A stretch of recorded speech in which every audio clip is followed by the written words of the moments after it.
In the high-stakes world of European football, clubs face a paradox. They invest millions into developing young talents, yet often sell them off before they shine in the first team. Why? The answer lies in a lucrative financial strategy where academy player sales become a pure profit goldmine. Discover how top clubs like Benfica, Ajax, and Chelsea balance nurturing future stars with the business of football, creating an independent cycle that keeps them at the top of their game. Dive into the fascinating dynamics behind why clubs let go of their most promising academy players. From 2014 to 2023, Benfica earned an impressive €444 million from the sale of their academy players. During the same period, clubs such as Ajax, Real Madrid, and Olympique Lyonnais each generated over €300 million, while Premier League giants like Chelsea, Tottenham, and Manchester City made more than €200 million. The reason behind this lucrative strategy is simple. The sale of academy players represents pure profit in a club's financial records. Since these players are developed in-house rather than acquired through the transfer market, their sale results in a financial windfall with an almost zero cost basis on the club's books. This makes the sale of academy players an effective tactic for generating revenue and maintaining financial stability under regulatory frameworks. Academies now function dually as training grounds and revenue-generating enterprises. Clubs view their academy players not only as potential future stars, but also as valuable assets that can be sold to offset the costs of acquiring established, high-profile players. This shift in focus means that while developing homegrown talent remains important, the financial incentives for selling these players can often take precedence. Consequently, clubs are dedicated to selling their academy players because it provides a reliable revenue stream, helping to balance the books and comply with financial regulations. The integration of academy players into the first team is fraught with challenges. Top-flight clubs, despite being open to experimentation, often hesitate to prioritize young, unproven talents over seasoned professionals or marquee signings.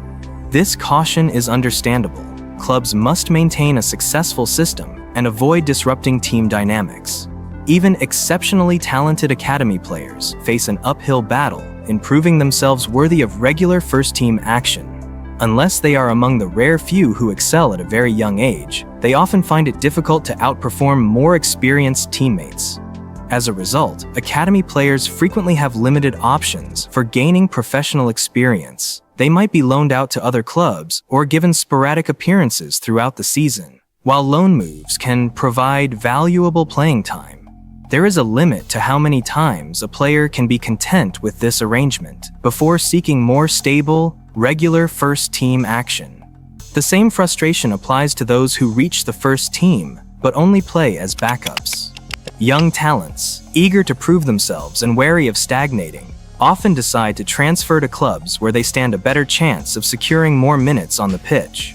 This dynamic is vividly illustrated by the case of Cole Palmer's transfer from Manchester City to Chelsea. Palmer initially sought a loan move to gain experience, but City, adhering to their policy of in-house development for top academy talents, presented him with an ultimatum: stay and fight for a place or be sold. Despite initially opting to stay, Palmer's lack of promised playing time led to growing frustration. By the time City considered a loan for the following season, Palmer had already resolved to leave, seeking more regular playing opportunities elsewhere. His situation underscores the limited chances available to academy players at major clubs, where established stars dominate first-team positions. The sale of academy players creates a self-perpetuating cycle. While clubs may lose a promising talent, the success of these players at other clubs enhances the reputation of the academy that developed them. This success story boosts the club's ability to command higher prices for future academy prospects, providing more funds for transfers and further entrenching the cycle. Ironically, the flexibility that enables significant spending on new players often makes it harder for academy talents to break into the first team. In the modern, globalized football landscape, ruthlessness is part of the game. Clubs must continue this cycle to stay competitive. Yet, amidst this business-oriented approach, it's heartening to see players like Palmer exercising their agency, ensuring their talents are showcased rather than sidelined. The sale of academy players, while controversial, remains a fascinating aspect of modern football, blending financial strategy with the passion and unpredictability of the beautiful game. The sale of academy players highlights the delicate balance between passion and profit in football. Clubs invest in young talents not just to build future teams, but to navigate financial challenges. This strategy, though controversial, is a vital part of modern football. Subscribe for more insightful content on football, politics, and personal agency.